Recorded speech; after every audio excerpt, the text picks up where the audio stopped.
अभिनंदन है आपका मानचित्र में। मेरा नाम है अभिषेक बारिट। दुनिया के मानचित्र में अक्षांश और देशांतर के बीच फैली कहानियों के विश्लेषण में आप हमारे साथ सफर पर रवाना हो रहे हैं। मशहूर शायर तनवीर गाजी ने लिखा है, वो कौन लोग हैं जो बम बनाते हैं, उनसे अच्छे तो कीड़े हैं जो रेशम बनाते हैं। हिरोशिमा और नागासाकी अब तक के सबसे पहले उदाहरण हैं जहां परमाणु बम गिराए गए, पर इन्हें अंतिम नहीं कहा जा सकता। दुनिया में सबसे ताकतवर बनने की होड़ और मानवता के विनाश के लिए अब दुनिया के बहुतेरे देशों के पास वॉरहेड मौजूद हैं जो नागासाकी और हिरोशिमा पर गिराए गए परमाणु बमों से हजारों गुना ज़्यादा ताकतवर हैं। आज कहानी दुनिया के सबसे विध्वंसक और सनक भरी मानसिकता से जापान के 2 शहरों पर गिराए गए परमाणु बमों की कहानी, हिरोशिमा और नागासाकी के विध्वंस की। दरअसल ये कहानी 2 अगस्त 1939 को उस दिन शुरू हुई जब महान वैज्ञानिक अल्बर्ट आइंस्टीन का एक खत उनके अपने address old Grove road, Nassau point, picnic island से चलकर वाशिंगटन डीसी व्हाइट हाउस में तत्कालीन अमेरिकी राष्ट्रपति फ्रैंकलिन डी रूजवेल्ट के पास पहुंचा। अल्बर्ट आइंस्टीन ने खत में विस्तार से रूजवेल्ट को परमाणु ऊर्जा की विध्वंसक ताकत के बारे में बताते हुए कहा कि हाल ही में 2 वैज्ञानिकों ई फर्मी और एल स्लिजार्ड ने मुझे एक पांडुलिपि भेजकर संपर्क किया, जिससे मैं ये उम्मीद करता हूं कि यूरेनियम नाम के तत्व को करीबी भविष्य में ऊर्जा के रूप में बदला जा सकता है। इस स्थिति में मौजूदा निश्चित अवयवों पर तुरंत ध्यान दिया जाना चाहिए। इस बारे में आपको बताना मैं अपना फ़र्ज समझता हूँ। इसी तरह के एक प्रोजेक्ट पर बीते 4 महीनों से फ्रांस में वैज्ञानिक जॉलियट भी उसी तेज़ी से काम कर रहे हैं जिस तरह से अमेरिका में फर्मी और एल स्लिजार्ड काम कर रहे हैं। इस प्रक्रिया में एक न्यूक्लियर चेन रिएक्शन होता है जिसमें बेहद ज़्यादा मात्रा में यूरेनियम से ऊर्जा निकलती है और इससे रेडियम जैसा कोई तत्व उत्पन्न भी हो सकता है, जिसकी पूरी संभावना है। इस तकनीक को तुरंत प्रभाव से अमेरिका को करीबी भविष्य में अमल में लाना चाहिए।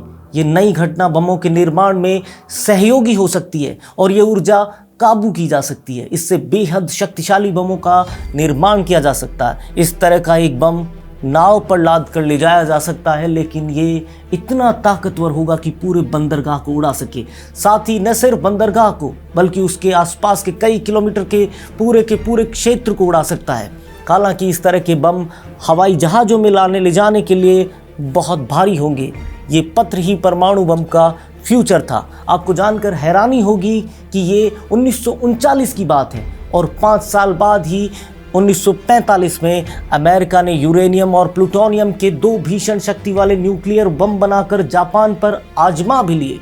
आज उन्हीं परमाणु बमों की पूरी कहानी और उनके द्वारा मचाए गए विध्वंस की पूरी कहानी आप यहाँ जानने वाले हैं। जापान का राजवंश 1937 में ही अपनी विस्तारवादी नीति के तहत पूरे विश्व का सरपंच बनने लगा था और एशिया और प्रशांत महासागर में वो अपने जंगी बेड़े उतार रहा था। द्वितीय विश्व युद्ध के आगाज में खुद को सबसे मजबूत मानकर जापान युद्ध में कूद गया।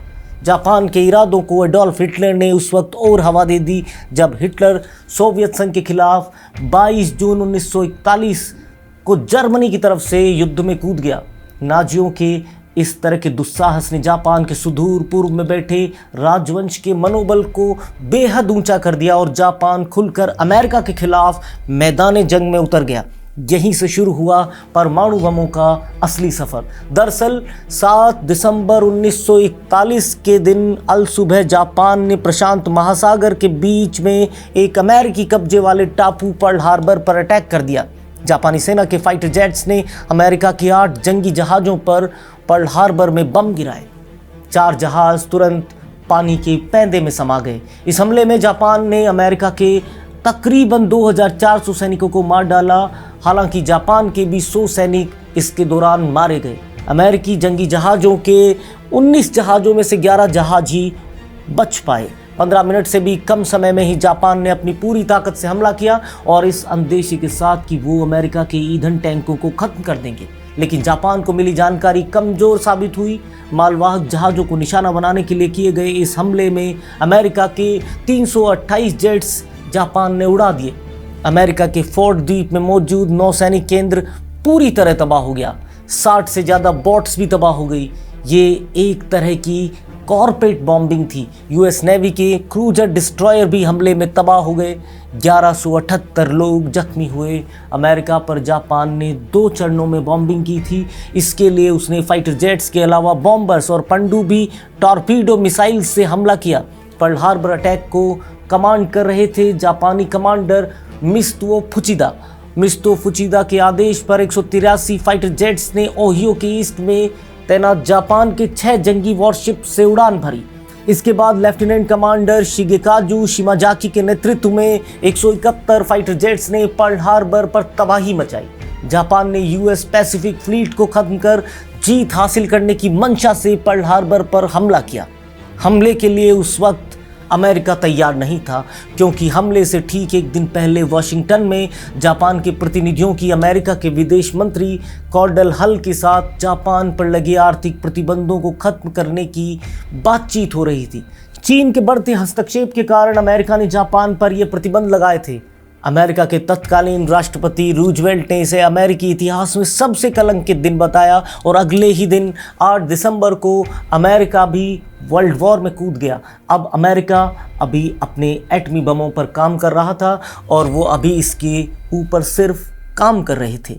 और जर्मन वैज्ञानिक ऑटो हॉर्न ने इसका सबसे पहला फॉर्मूला बनाया था। 1942 में अमेरिका ने मैनहट्टन प्रोजेक्ट को लॉन्च किया। अमेरिका भी जापान के पर्ल हार्बर अटैक को भूला नहीं था, बल्कि वो ऐसा बदला चाहता था जो दुनिया में उससे पहले कभी ना लिया गया हो। बेहद खुफिया ढंग से अमेरिका ने मैनहट्टन प्रोजेक्ट के तहत परमाणु बम बनाने का काम शुरू किया। अमेरिकी राष्ट्रपति रूजवेल्ट ने इसमें $2 अरब का बजट भी निवेश किया। इस प्रोजेक्ट में अमेरिका, ब्रिटेन और कनाडा के टॉप फिजिक्स साइंटिस्ट भाग ले रहे थे। साथ ही हिटलर की तानाशाही से किसी तरह से आज़ाद होकर भागे हजारों लोगों को भी बेहद खुफिया ढंग से इस प्रोजेक्ट में काम में लगा दिया गया।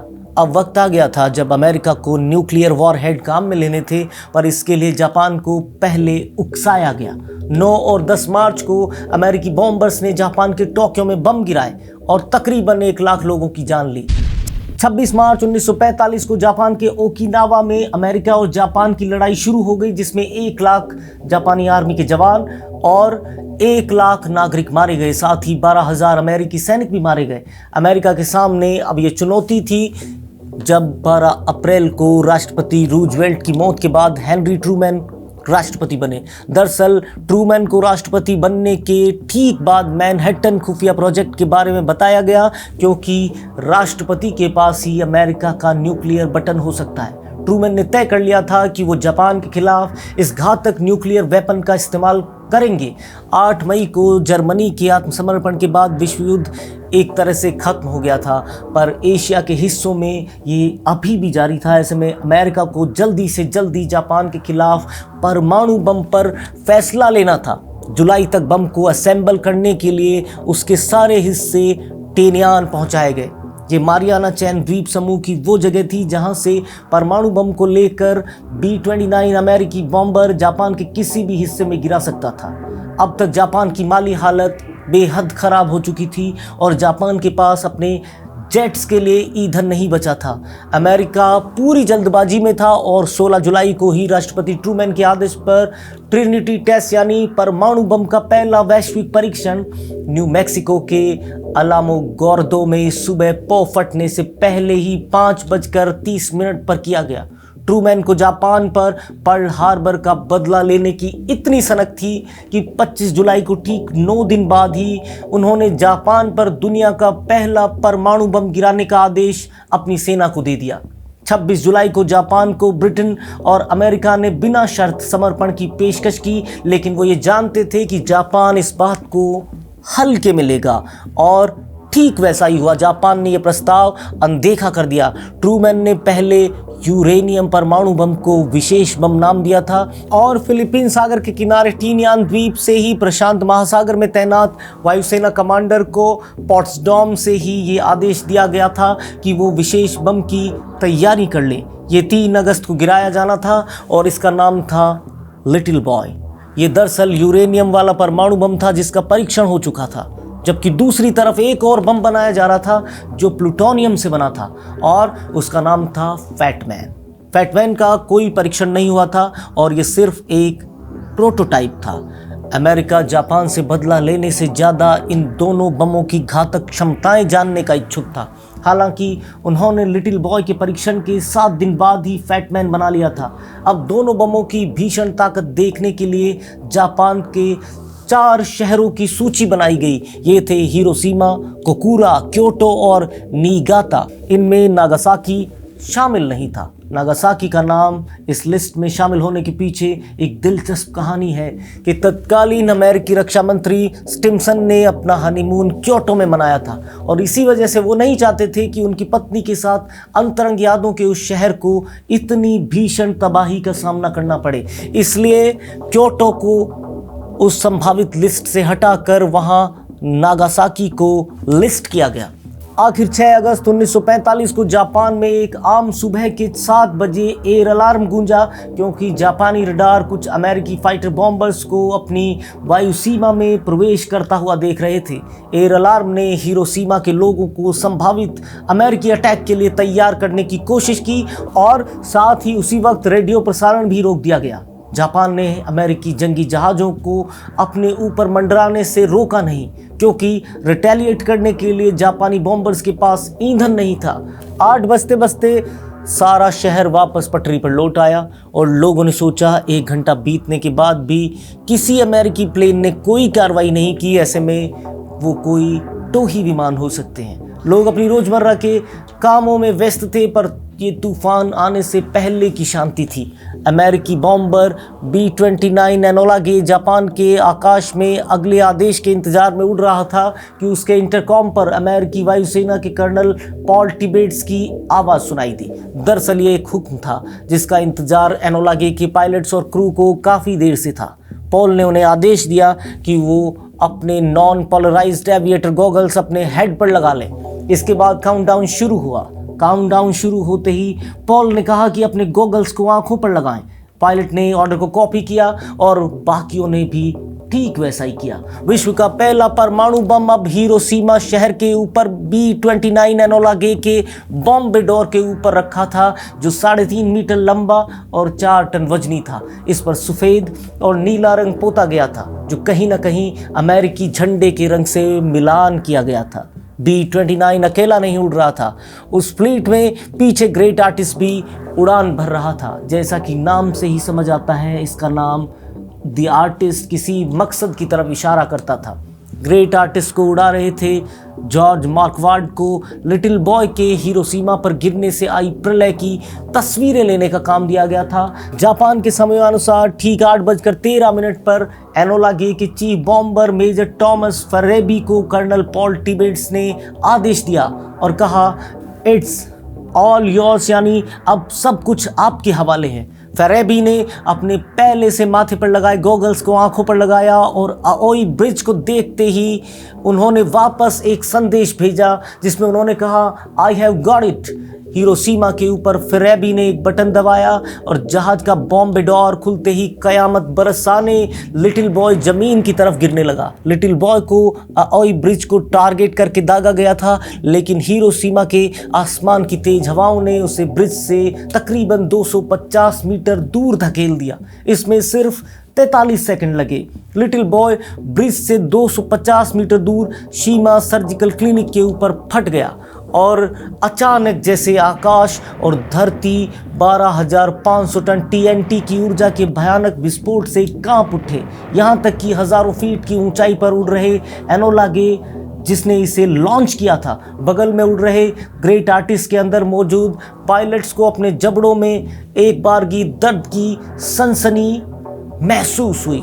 3,000 फीट की ऊंचाई तक मशरूम जैसा धुएं और राख का गुबार उठा। ऐसा लग रहा था कि कई सूरज चारों ओर आकाश में उगाए हों। तापमान 10 लाख डिग्री सेंटीग्रेड तक पहुंच गया और पूरी तरह से ऑक्सीजन खत्म हो गई। नीचे नागासाकी में हर चीज़ भाप बनकर उड़ गई, चाहे वो ट्रॉम रेलगाड़ी हो, चाहे पटरी, चाहे पेड़, चाहे इंसान, सब कुछ भाप बनकर उड़ गया। बस कुछ सुलगती कंक्रीट के अलावा कुछ नहीं बचा। 15 किलोमीटर के रेडियस में सब कुछ चकनाचूर हो गया। 80,000 लोग सेकंड्स में ही खत्म हो गए। पूरे शहर की कुल आबादी ही 2,50,000 थी। एनोला के बॉम्बर विमान के पायलट्स और क्रू भी एक बारगी सदमे में आ गए। उनके पास कोई शब्द नहीं थे उसके लिए जो उनके हाथों हुआ। विमान में पीछे बैठे टेल गनर बॉब कैरन ने कुछ सेकंड सदमे में रहने के बाद अपने आदेश की पालना की और उस प्ले की फोटोज खींचनी शुरू कर दी। पायलट्स पॉल टिबेट्स भी एक बारगी सकते में आ गए कि उन्होंने ये क्या कर दिया। वहीं उनके को पायलट कैप्टन रॉबर्ट लुइस ने अपनी लॉग बुक में लिखा, oh my God what have we done, यानी हे ईश्वर ये हमने क्या कर दिया। अमेरिका को संदेश भेजा गया कि विमान में सब कुछ ठीक है और मिशन सक्सेसफुल, लेकिन नीचे हिरोशिमा में बचे लोग बुरी तरह से तड़प रहे थे। कई लोगों की चमड़ी उनके चेहरे से लटक कर सीने पर झूल रही थी। कुछ लोग पूरे शरीर पर उठे भयानक फफोलों से उठ रही जलन से चीख रहे थे। कुछ लोगों के अंग आधे कटे उनके शरीर से झूल रहे थे। लोग उल्टियां कर रहे थे। ये सब चल ही रहा था कि काले रंग की बारिश जैसी गर्द ने पूरे शहर को ढक लिया।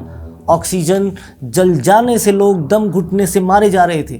लोगों के मुंह से उबलता हुआ खून बाहर आ रहा था। 8 अगस्त 1945 को जापान के खिलाफ स्टालिन ने भी युद्ध की घोषणा कर दी। ऐसे में अमेरिका ने तुरंत दूसरे बम फैटमैन को गिराए जाने की तारीख 13 अगस्त से बदलकर 9 अगस्त कर दी, क्योंकि अमेरिका ने अपने यूरेनियम परमाणु बम का परीक्षण तो कर लिया था और उसे हिरोशिमा पर आजमा भी लिया था। लेकिन अगर स्टालिन जापान के खिलाफ युद्ध छेड़ता तो अमेरिका को अपने दूसरे बम फैटमैन के परीक्षण से हटना पड़ता, बल्कि अमेरिका जापान के बहाने अपने दूसरे प्लूटोनियम बम फैटमैन की घातक क्षमता आजमा लेना चाहता था। और अमेरिका को ये डर भी था कि कहीं जर्मनी की तरह रूस जापान में अगर पहले पहुंच गया तो वहां वो अधिकार कर लेगा। फिर 9 अगस्त 1945 को फैटमैन को नागासाकी पर गिराया गया और 1 किलोमीटर के दायरे में सब कुछ भस्म हो गया। 150 किलोमीटर दूर इस बम का धमाका सुना गया। 8 किलोमीटर के दायरे में लाखों लोग मारे गए। जापान ने आत्मसमर्पण कर दिया, लेकिन लाखों निर्दोष लोग जंग में सिर्फ इस वजह से मारे गए कि अमेरिका को अपने परमाणु बम टेस्ट करने थे।